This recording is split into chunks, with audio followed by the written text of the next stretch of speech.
Up on the road. Sal, what are you talking about? Damn it, Bert, just listen to him. Something's wrong. Bert, Jesus Christ!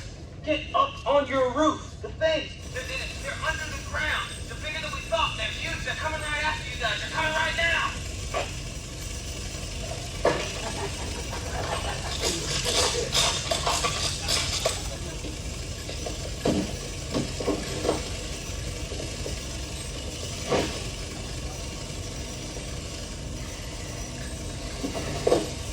We don't see anything, Val. What the hell are you talking about? Over. Bert, they're under the ground. They're under the ground. They can dig like a son of a bitch. Big monsters underground. Now get out. Hurry.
Broke into the wrong goddamn rec room, didn't you, you bastard?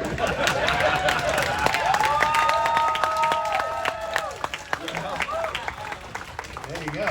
It still holds up after all these years. Oh, man. Well, you know, I might not even need it. No, you definitely You know, hello? Oh, Hey. yes. You know, I have to tell you, people sometimes say, what was your thoughts when you had to do that? It was pure terror, and I'll tell you why. It took them a day or two to put that scene together, to put all of it, you know, the monster was on a track behind the wall, they had dirt, they had all this stuff falling down, and all I could think was, don't screw this up. Because if you do this wrong, in the middle of this, they had like 6 cameras running so they could catch every angle. They're gonna have to set this whole thing up again. So don't embarrass yourself in front of the entire crew by screwing up this scene. So I was it was terrifying because you wanted to get it right because you wanted to only shoot that scene once when that thing was coming through the wall. Otherwise, it was be a whole day of reset, lost time, all that sort of thing. I have to admit, when I saw this person come down the aisle, stand up, and I thought it was, I'm like, oh, Michael's here already. Okay, never mind. Sorry. All right. You know, I saw her and I thought, God, that person should get a life. And I went, no, wait a minute, that's my life. I'm the one who needs a life. I've been doing this for 30 years. Well done. just seeing that scene, talk about because you not only have to look like you know how to point and shoot, you have to like do it in rapid succession, like one weapon after another. Tell me about the armory training that you Well, I had quite a bit of that because there was another film, you may even have a clip of it. There's another film I did years ago, about 3 years earlier than that, called In the Line of Duty, the FBI Murders. And I had to have, David Soul and I were in that, and we had to have quite a lot of weapons training, because we were shooting fully automatic weapons and a variety of other sorts of things. And so I did get quite a bit of weapons trainings. I knew the minute that Alec Baldwin fiasco happened that there had been some terrible mistakes. The people there had been some shortcuts. Somebody had cut some corners because things like that shouldn't happen with good armorers and good prop people and checking of weapons and things like that. I myself am not a gun person. So I had to have a lot of training, because part of any acting job is to look like you know what the hell you're doing when you really don't. You have to present it to people as if you really know your stuff, and so I became quite familiar with a lot of that and weapons training and just handling a lot of them, so it felt comfortable. The greatest thing you can have on a set like that is a good armorer, somebody who really knows what they're doing and is extremely safe. So, gun safety to me is extremely important. We should mention Michael, born, raised Chicago. Yes, so, went to University of Illinois Chicago campus training, and then on to Yale Drama School, of course. Right, but then. Right.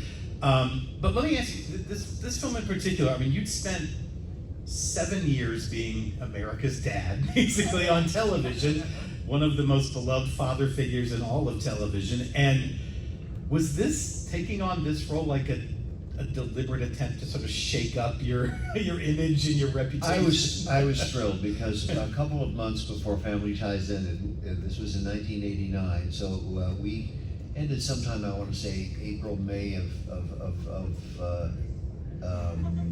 89. The script simply came to me. They said, we'd like you to audition for it, because obviously it's a very different role than people are accustomed to seeing you doing. We'd like you to audition for it. And I thought, this is a monster movie. This is fascinating. And so I jumped at the chance because it was different.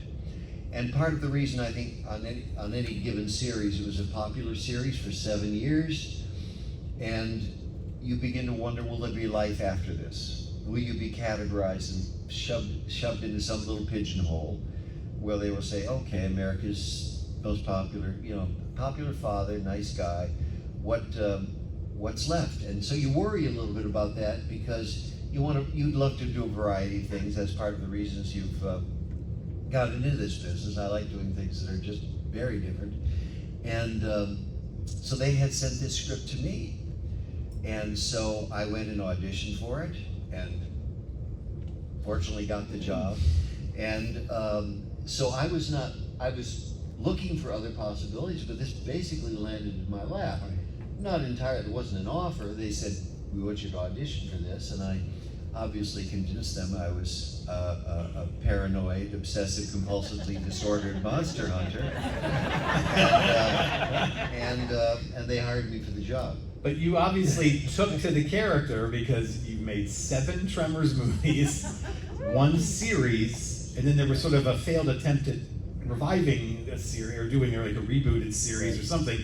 One of the Tremors movies, you played your own great-grandfather. It was a prequel. So that was Tremors 4. Clearly, you're still not against the idea of revisiting the character. No, not at all, not at all. Because Bert was just one of the greatest things that can happen to any actor, and this happened to Michael Fox on Family Ties. The writers fall in love with your character.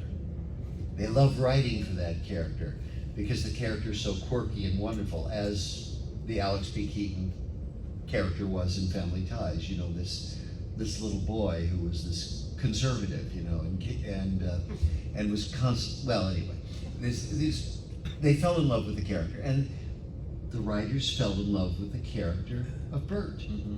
And what could be better, because they kept writing to the extreme views of this man. So it was difficult to say, oh, I don't want to do that again. And people say, well, why did you intend to be the star? And I said, no, it's just everybody else kept leaving. And I couldn't say no because I loved Bert so much. I always saw somebody like Kevin and Fred Ward being the leads, and Bert was an ancillary character who it was like, I always compared it to being like the Fonz in Happy Days. You know, you're surrounded by that normal family, and there's the Fonz, right? And so I always felt Bert was far more interesting because everybody else was relatively normal around him, and he was the quirky, eccentric guy. And so I always saw him as a supporting character. But he became a leading character because in Tremors 2, Kevin decided he didn't want to come back. After Tremors 2, Fred Ward didn't want to come back, and we kept losing people.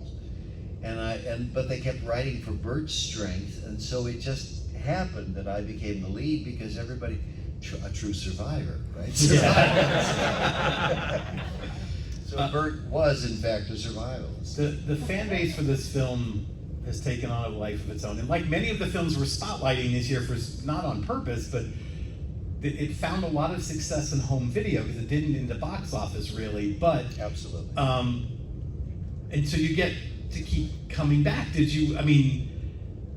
what point did you get a sense that, oh, this thing is actually, like, people love this thing? Well, I was always surprised because I think it took about 4 or 5 years after the first one to make the second one, or something like that. It was a number of years, and I just, you know, like most people, you think it's a one-off, and you're happy to do it, but you think, okay, that's the end of it. So they came back with 2 a number of years later, and I was just surprised. Really, you're going to do another one? Wow, how fascinating! And again, I love Bert, so I thought, well, this will be fun. Then we did 2, 3, and 4, and it was years, maybe 7 or 11 years before 5, before they did 5, 6, and 7. To reboot that like that. So I just always assumed it was over. They kept coming back. It was unfortunate, I think, you know, that you don't know what's going to happen in your career. Sometimes chance just plays a part in what you're doing. I was always a little disappointed that Tremors, the original, was not a bigger success on the big screen. It was out for about a week.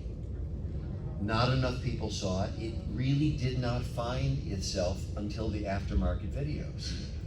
That's where it began, this underground thing. This thing started going, and you know, you can't count every disappointment in your career, otherwise it would drive you crazy. But you know, I was always a little disappointed it didn't do better because I thought, well, after 7 years of Family Ties, if enough people had seen me on the big screen in the theater houses, that would have been my Breaking Bad moment, if you will. I was like, oh my God, he can do that too. So I mean, I'm not unhappy with it, but that would have been great because it might have brought a whole different feature career to things. It's like, oh my God, he was so different than that. But hey, them's the breaks, right? You know, you play the hand you're dealt, or as Bert would say, doing the best I can with what I got.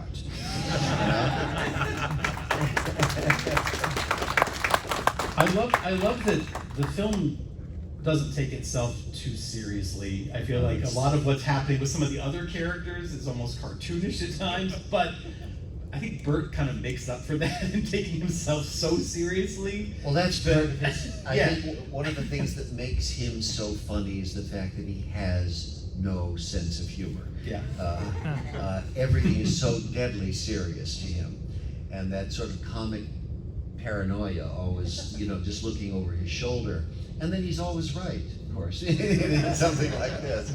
And one of the things they do so well with Bert, I think, is every time he's prepared for one set of monsters, they send something different. So it's always fun to, the writers kept taking this man who was overly prepared and then rocking his world with something for which he was completely unprepared. So to see a man, that itself is funny, to see somebody who's so cocksure of himself constantly knocked off his base by something new and having to MacGyver it, if you will, you know. And so they did such a great, I love the writers. I give them so much credit. To me, yes, I played the role, but the words were all there. You know, I feel I was denied critical need to know information. How do you get that wrong? That's a great line. You know, they just, to this day, I give them 90% of the credit. Yes, I said the lines, and I hope I did it well, but I didn't get up there like Robin Williams and make this stuff up. You know, I needed good writers, as I had on Family Ties as well, so I've been doubly blessed, you know?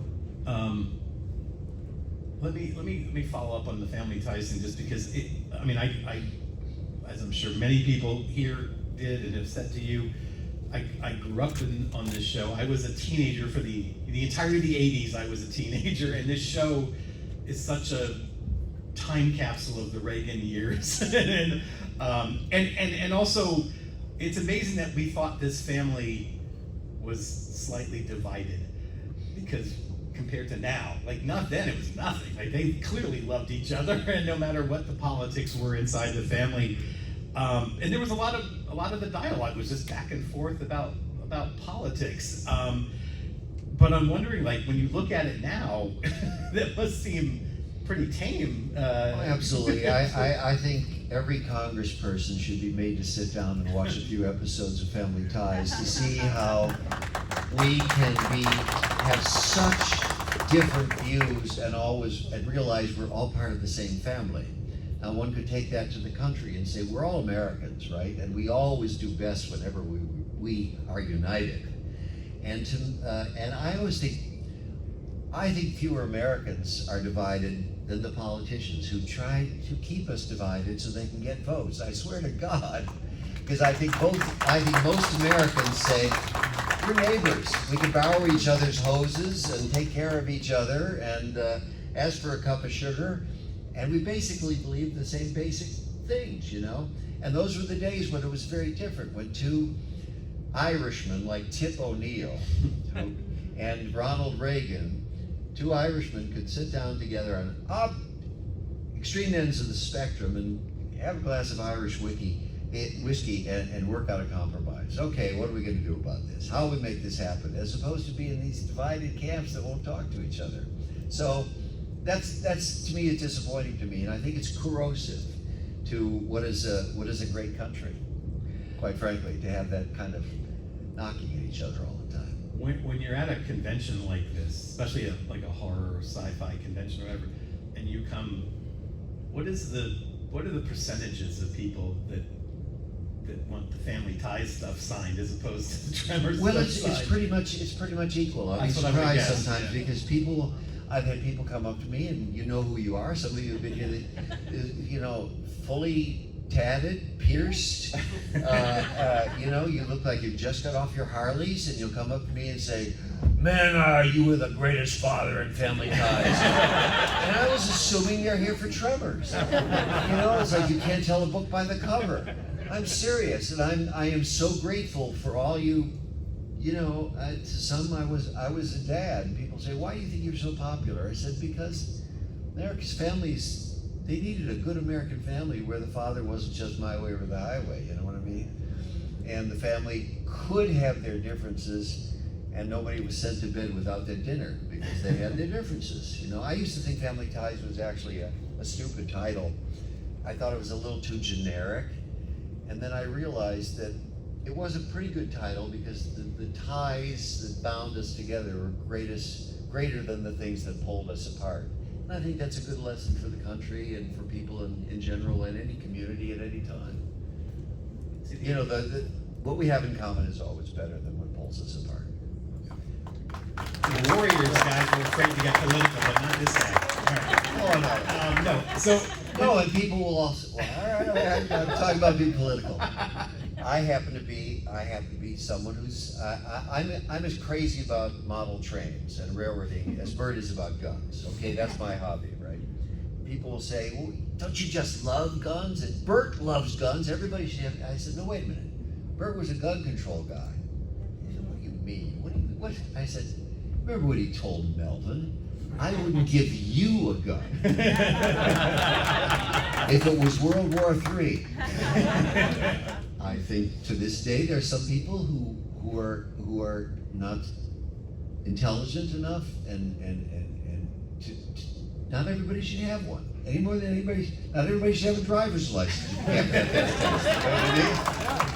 Well, I mean, there's just certain people who are just, so I believe there should be, people should just be careful who you're giving a high-powered weapon to. That's all I'm saying. And Bert felt the same way. Sure. It's like, I can handle this, you can. it's pretty rare that you get to play in movies to get to play the same character over 7 movies in a series. Were there ways that you attempted to grow Bert across those years? Yeah. Particularly in one of my favorites next to the first. Well, I loved all of them, but as an actor, I particularly loved Tremors 4, which was the one with the prequel, and I'll tell you why. Because to me, it was enjoyable because I started out as one person, my great-grandfather, Hiram Gummer, who was a complete snob. Okay, he's come from the East, he's looking down his nose at these people and the West. He wants nothing to do with it. He's a fish out of water, he's looking for civilization, he loves civilization, and these people to him are backward and stupid and not worth his time. But what was fun as an actor is to take that journey, his transition from being that snob to somebody who totally fell in love with that place and those people and said, I'm willing to fight for you. And the others, as exciting as they were, Bert was just basically Bert. But in 4, I was able to make that journey as a character from one point of view to changing my mind and adopting another point of view. And that, as an actor, is just for fun. What are the changes? What's that arc of the character? What's that journey he makes? And that to me was probably one of the most fun as an actor, although I loved all of them. Yeah. Now I will say and that led to when we did 5, 6, and 7, under a different set of writers and different set of circumstances, I thought it was always interesting for Bert to have something else other than just monsters, some other challenge. In 5, it's like, I've got a son, J.B. Kennedy. I don't want a son. I'm a loner. I don't want this person in my life. I don't know if you go back and look at that. I insisted. I said when I first find out he's my son, we were in a truck together, and I said I want to jump out of that truck and walk away, and I did. If you see the way that's filmed, when I first discovered he's actually mine, I jump out of the truck and just start walking. It's like, I don't want to deal with this. Bert is a loner. He doesn't want to. He's a guy who wants to be by himself, right? He's a world unto himself. And so I wanted to challenge him in personal ways too, which was to say in that one, okay, you've got a son you've got to deal with. There's somebody else in your life who wants to be a part of your life, and that itself is a challenge. So beyond the monsters. And in the next one, we dealt with the fact that Bert had to deal with the fact that he might die. He'd been infected with this graboid venom, and so wanted to deal with a little bit of mortality. And in the 5th one, or the 7th one, the fact that there was a woman who wanted to be a part of his life. This woman from the past, the mother of Travis. So I wanted to bring in personal things as well as just the monsters. In other words, he had other challenges, other conflicts, basically, with himself. I'm going to ask one more question. We have a microphone right here if anyone has any. We got time for a couple of questions. So let me just ask real quick. Just watching that clip, especially in that first film, how fragile were those monsters? Like, were they breaking down? Were you afraid to like get anywhere near them? Was it like, you know, Jaws? Some before of them, Jaws? some of them were bulletproof, Okay. and some were more fragile. Okay. There were a variety of things. There were puppets that had kind of rubberized sort of things that could tear if you weren't careful. Others that were absolutely bulletproof. We worked with miniatures as well as full-size creatures. So it was a variety of things. Some of them were tough, some of them were a little more fragile, and you just had to be careful with the, you know, not tearing them apart and having to rebuild them on Right. set. But they usually had backups for some of those things. Okay. That a lot of people love that film because again, this was a lot, it was no CGI in this, which is one of the things people loved.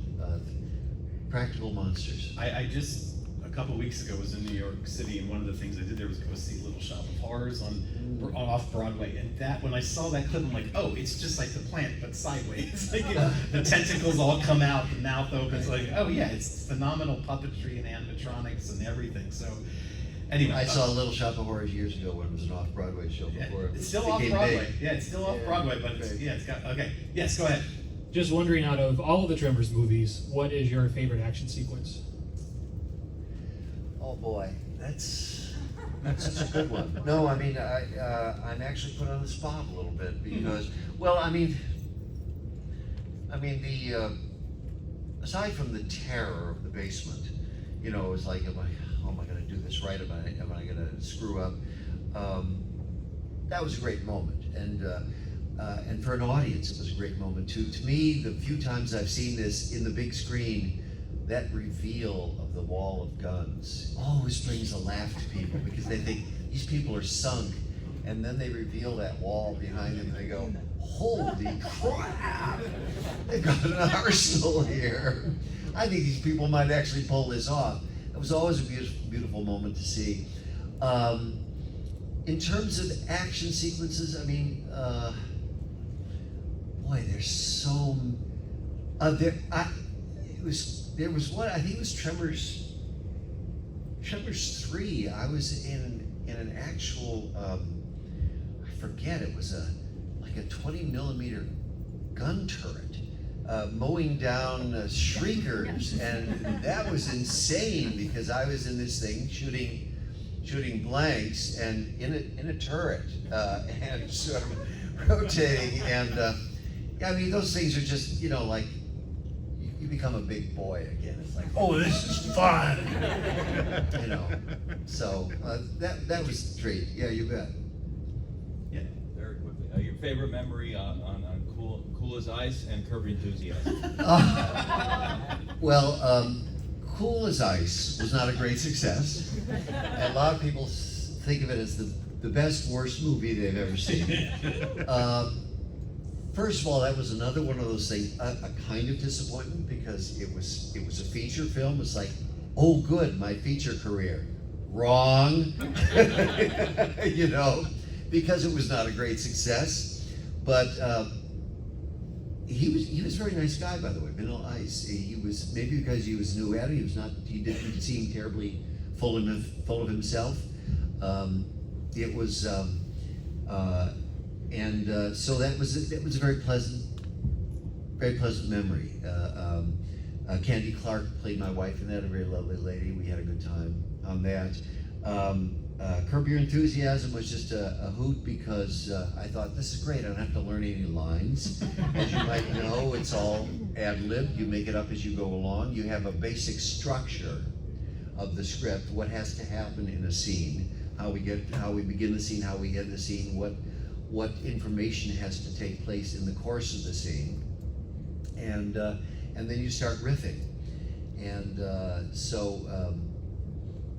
obviously Larry Day was a lot of fun, nice people to work with, and every time you do a take, you'd basically discuss it and say, okay, what worked in that scene, what didn't, can we shorten that a little bit, maybe expand on that a little bit. So you at the end of each scene, after you do the ad-libs, they'd say, okay, a little less of this, a little more of this, let's figure it out, and then maybe we'll do it several times until they got something with which they were happy. And but it was a great deal of fun, and all I remember, I went into the auditions, you had to Larry David wanted an audition, and I knew I was going to be his dermatologist. And so I went to the scene saying, because I knew it was going to be ad-libbed, I just had to have a point, and the point of my scene was, in the audition with Larry, was to get all of his clothes off so I could do a complete look at all of his skin, so I could see, so I kept fighting him about getting his clothes, taking all his clothes off, and he had to take all his clothes, and Larry was, I'm not, you're taking off your clothes. I have to see if there's a melanoma anywhere, and that includes everywhere. So I just went in with a strong point of view in the audition, which is, I'm here to get your clothes off, mister. And they hired me, what do you know?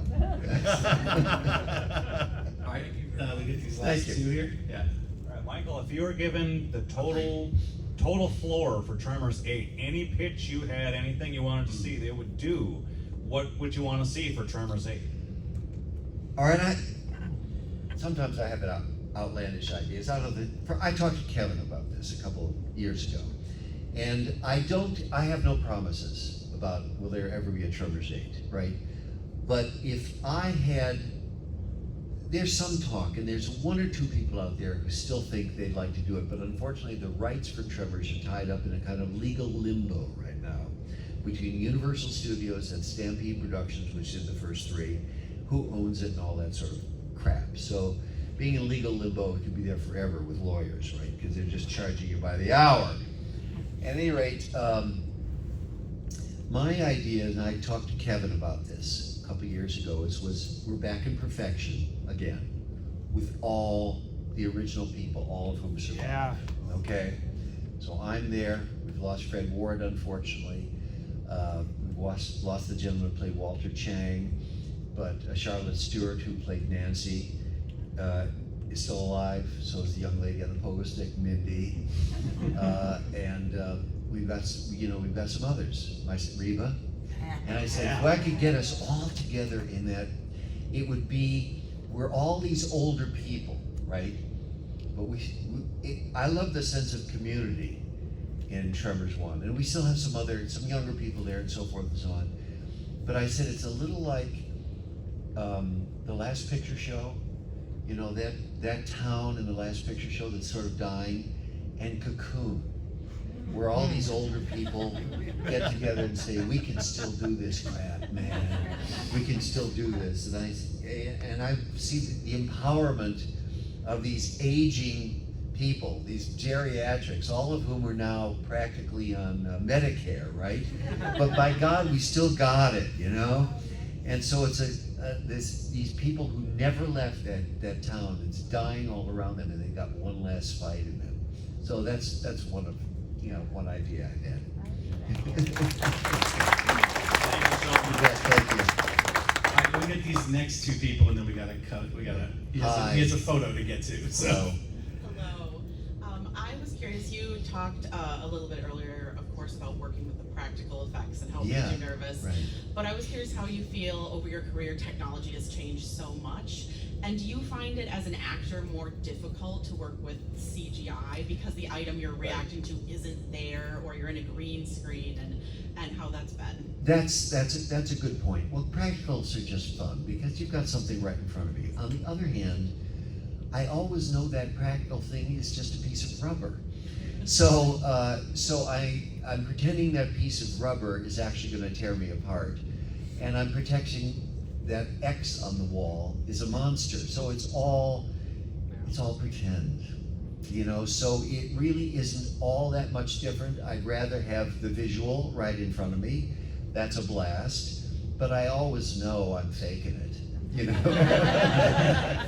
that thing is never going to hurt me, and if we get in trouble, we all go, cut. So it's all just another form of pretend. To me, it doesn't feel that different, although I prefer the 3D. Thanks for asking. Thank you. Thank you. Thanks.